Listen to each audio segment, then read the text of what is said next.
Whether you're going to study or relocate to Stirling, you finally decided that this little city was going to be your next destination for the upcoming few years. But before you pack your bags and buy your tickets, are you really sure that Stirling is right for you? Indeed, with all its nooks and crannies, Stirling is a place with a certain atmosphere that isn't to the taste of everyone. It's known for its scenic landscapes and its high student population, but behind those preconceptions and rankings, the truth may be somewhat different from what you'd expect. So in this video, I, the charismatic traveler, am going to give you an unfiltered look at some of the essential things to be aware of before moving to this lovely little city in the heart of Scotland. Let's get into it.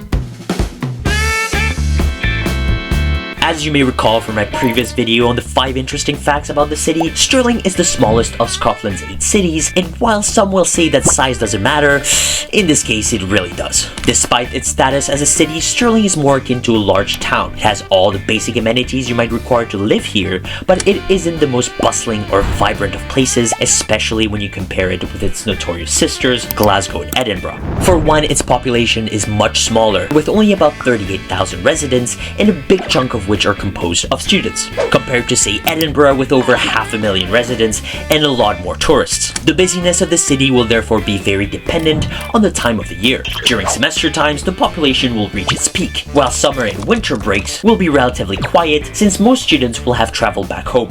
Costs of living in the city are also relatively affordable, with shops like Primark, Lidl, Poundland, or even the dozen charity shops scattered around the city offering cheap options for groceries and shopping. And Stirling's smaller size makes each of these locations very easily accessible, even by foot. In terms of rent, however, while Stirling is much more affordable than, say, Edinburgh, the prices can still be quite steep considering the varying quality of the properties themselves. It's especially the case with those labeled as student flats, which are often synonymous with student exploitation. You might move in and discover a whole slew of problems: leakages, black mold, holes in the roof, tone-deaf landlords. You name it, the stuff of nightmares. But this, granted, isn't limited to Stirling itself. It's just a reminder for students to always make sure to check the property before moving in. Prices for a 1-bedroom typically average around £400 per month, on top of which you need to add utility bills and potentially council tax, although you can find cheaper alternatives if you know where and when to look. If you're wanting to relocate to Stirling, however, the city may also present all the necessary facilities to raise a family. There are multiple schooling options for both primary and secondary establishments to dump your little gremlins. I mean your little children.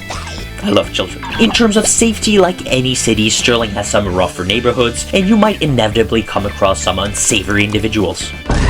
But they are far and few between, and as a whole, Stirling is widely considered to be a very peaceful place to live in. With a relatively low crime rate, it was even voted the safest student city in Scotland by the Complete University Guide 2023. On the matter of housing, acquiring a property here can be slightly more affordable compared to, say, Edinburgh, although depending on the neighborhood, not by very much. Nearby towns will have much cheaper property prices, but at the expense of being less conveniently situated. Which brings us to our next point: transport. This is important for working professionals, especially since a lot of the current businesses in Stirling are on the smaller side and generally in the retail or tourism sector. Professions in Stirling can therefore be somewhat limited in variety. And while there have been many efforts to push more businesses to thrive in other sectors, notably clustered around the code-based incubator or the university's innovation park, commuting outside of Stirling may still be an absolute necessity to access those higher-end opportunities. The good thing about Stirling is that it benefits from being right in the middle of Glasgow and Edinburgh, and its transport connections makes it an ideal commuting destination. There's a train station that gives you access to these two bigger cities in around 40 minutes, or the M9 and the M80 if traveling by car. Another option is the intercity buses, which are by far the cheapest mode of transport and may be ideal for students who will want to travel around. Because this leads us to our next point: leisure and activities. As you can see so far, the atmosphere here in Stirling can be described as boring. No. Cozy and modest are the right words, since the city can be very well suited for families and students who don't mind living in a quieter environment. This is why the comparison with, say, Edinburgh or Glasgow is a bit unfair, since Stirling is a completely different style of city. You don't come here expecting a bustling urban environment, so if you're the sort of person who thrives on an exciting nightlife, I have only one piece of advice for you: fly, you fools. Aside Aside from its one and only nightclub, the infamous Foo Bar, Stirling does however have a good selection of pubs, each with their unique personalities and with enough live music and quizzes to entertain for nights out. There's also a diverse array of cafes and restaurants that cater to different taste buds and wallet sizes. For university students, most daytime activities will gravitate around the campus. With all its different facilities, the gym, the atrium, Scran, and the different food places, the incredibly cheap Mac Robert Art Center, I mean £2.50 for a student ticket, it's the bargain of the century, as well as the different clubs and societies that you might choose to attend, giving you a wide choice of activities you can take part in. On top of that, the smaller aspect of the city creates this more communal feel, and as a student, you'll very likely bump into people you already know on a daily basis, facilitating socialization. Other than that, the city center has a few other things to offer, like the View Cinema, gyms including one with a climbing wall, an escape room, a bowling, but the options can very quickly become redundant, and you might want to use the aforementioned transport links to access further cultural activities in other cities. Because the truth is that what Stirling lacks in urban activity, it largely makes up for with its picturesque landscapes and numerous sightseeing opportunities, which are the real appeals of Stirling. There's a reason why Stirling tends to attract so many nature and history enthusiasts. The city is a literal treasure trove of historical landmarks and stunning landscapes that truly embody the best of what Scotland has to offer. From the iconic Stirling Castle to the National Wallace Monument, all the way to the Campus Kenneth Abbey, Stirling is renowned for its rich historical heritage, providing a captivating glimpse into a bygone era of Scotland. A great way to experience this can be through the numerous guided tours available, such as the iconic Stirling Ghost Walk, which transports visitors to the dark corners of the city's spooky past. But another simpler way to discover Stirling can be by simply subscribing to the Go See Stirling official YouTube channel.